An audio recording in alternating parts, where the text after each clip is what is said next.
Ya, selamat pagi anak-anak. Selamat berjumpa kembali dalam pembelajaran online. Sebelum dimulai pembelajaran hari ini, terlebih dahulu kita berdoa.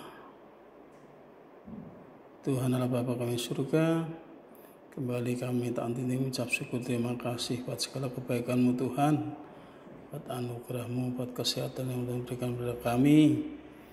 Kami ucap syukur Tuhan, terlebih pada hari ini Tuhan izinkan kami untuk mengikuti pembelajaran online. Biarlah Tuhan pembelajaran hari ini boleh berjalan dengan baik, dengan lancar, tanpa ada suatu gangguan apapun. Berikan hikmat-Mu, pengetahuan-Mu Tuhan, supaya kami mengerti setiap pelajaran yang diberikan hari ini. Terpujilah nama-Mu Tuhan, dalam nama Yesus Kristus kami sudah berdoa dan mengucap syukur. Haleluya, amin. Ya, hari ini kita sudah sampai pada pembelajaran kedua. Ya. Hari ini kita akan belajar tentang arti penting persatuan dan kesatuan serta Bhinneka Tunggal Ika. Ya. Nah, persatuan dan kesatuan itu sangat penting. Ya. Nah, bagaimana kok persatuan dan kesatuan itu sangat penting? Nah, untuk membantu kalian mengetahui arti pentingnya persatuan dan kesatuan, nanti kalian bisa baca bacaan arti penting persatuan dan kesatuan serta Bhinneka Tunggal Ika, ya. Nanti kalian baca. Nah, setelah kalian baca, nanti kalian mencoba menjawab soal-soal yang telah diberikan di situ. Ada 5 soal, ya. Bagaimana tentang Sumpah Pemuda, tentang Bhinneka Tunggal Ika, ya. Bagaimana tentang sikap kalian terhadap barang-barang yang ada, ya, produk-produk dalam negeri, gitu ya.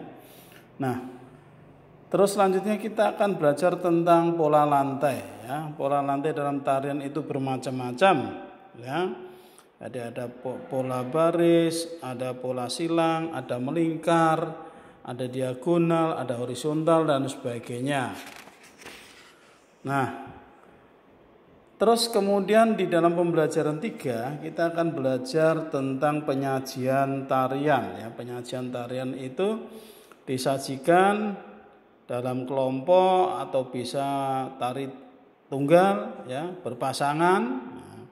Nah, kita akan pelajari itu, ya. Nah, tari tunggal. Tari tunggal itu adalah tarian yang diciptakan untuk ditarikan oleh satu orang. Tari tunggal dapat dibawakan oleh penari laki-laki maupun perempuan. Yang termasuk tari tunggal antara lain tari Trunajaya, Kelana, Panji Semirang, Ngeremo, Topeng Priangan, dan Kandangan. Kemudian tari berpasangan. Tari berpasangan adalah tari yang ditarikan oleh 2 orang, ya. Bisa laki-laki dan laki-laki, laki-laki dengan perempuan, ya, berpasangan. Nah, tari berpasangan itu misalnya tari Bambang Cakil, tari Olek Tamu Lilingan, tari Payung, dan tari Karonse. Nah, tari kelompok, ya, tari kelompok itu berarti ditarikan oleh beberapa orang, ya. Jadi lebih dari 3 orang, bisa 10 orang, ya. Nah, tari kelompok ini memerlukan kerjasama dan kekompakan antara para penari. Nah, contoh tari kelompok misalnya tari Bedayo, Serimpi, Janger, Kecak, Drama Tari, dan Sondrat Tari. Tarian kelompok yang mengangkat suatu cerita baik menggunakan dialog maupun tanpa dialog dinamakan drama tari. Drama tari tanpa dialog di Jawa lebih dikenal dengan nama sendratari. Ya. Nah, itu tadi tentang penyajian seni tari.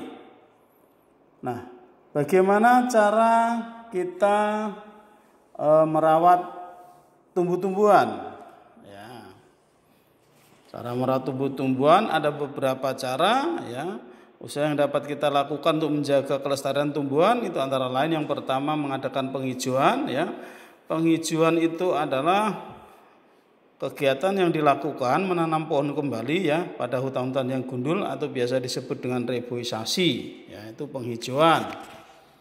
Nah, kemudian mencegah kebakaran hutan. Ya, biasanya banyak hutan-hutan yang kebakar itu karena disebabkan oleh api, ya, atau mungkin karena ada daun atau ranting yang kering, gitu ya, yang mudah terbakar, itu dapat menyebabkan kebakaran. Tetapi pokok utamanya itu adalah karena puntung rokok juga, ya. Puntung rokok itu ketika ada orang yang pergi ke hutan merokok, kemudian membuang puntung rokoknya sembarangan, itu dapat menyebabkan kebakaran hutan juga. Nah, bagaimana cara ya mengidentifikasi perilaku manusia? Nanti di situ ada beberapa gambar, ya. Nanti kamu identifikasi, ya. Gambar pertama itu, ya, itu adalah orang membakar hutan. Nah, baik tidak itu, ya, nanti kalau baik itu alasannya apa, kalau tidak baik alasannya apa, nanti kamu tulis di situ, ya. Jadi ada 3 gambar di situ, ya. Nah, cara merawat hewan peliharaan, ya. Hewan peliharaan banyak macamnya, ya.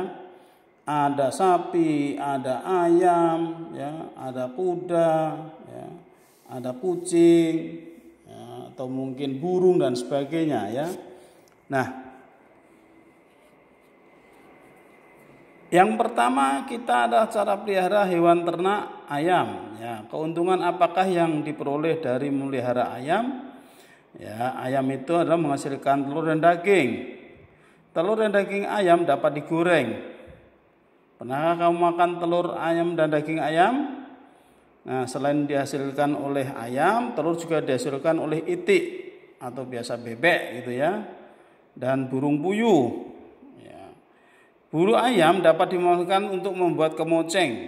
Kemoceng berguna untuk membersihkan barang dari debu. Nah, kemudian kalau sapi, keuntungan apa yang diperoleh dari pelihara sapi? Sapi menghasilkan daging dan susu. Susu adalah minuman yang menyehatkan. Daging dan susu dapat juga dihasilkan oleh kambing. Sapi juga dimanfaatkan tenaganya, misalnya untuk menarik gerobak, untuk memejak sawah dan sebagainya. Nah, adakah hewan lain yang dimanfaatkan tenaganya? Ya, nanti kamu cari tahu, ya. Nah, perilaku merawat hewan dan benar, ya. Perilaku merawat hewan dengan benar. Nah, yaitu menyediakan makanan dan minuman yang cukup, menempatkan hewan dalam kandang yang layak, ya, yang terawat, yang bersih. Tidak boleh menyiksa binatang atau hewan yang dipelihara, seperti memukul hingga binatang itu kesakitan, ya. Tidak boleh mengadu, ya, untuk berantem gitu nggak boleh, ya. Seperti biasanya ada sabung ayam tuh, ya, adu ayam itu nggak boleh. Terus kemudian jika binatang itu dijadikan tunggangan atau penarik beban, hendaklah jangan terlalu dikuras tenaganya, ya. Jadi jangan terlalu berat-berat.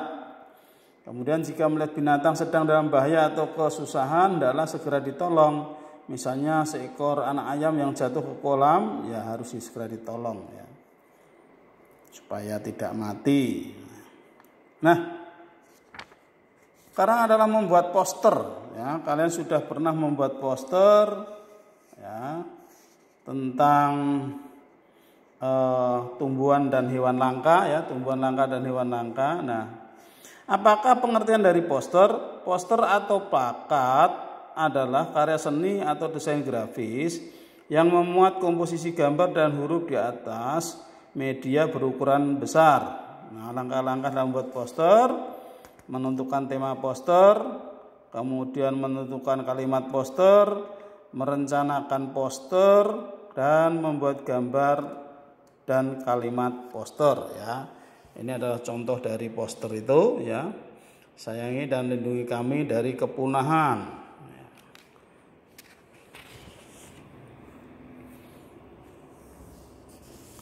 Oke, ya.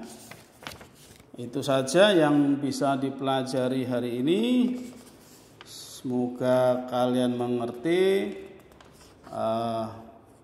pelajaran hari ini, ya. Cukup sekian, nanti untuk tugasnya saya tulis pada WA, ya. Terima kasih, Tuhan Yesus memberkati.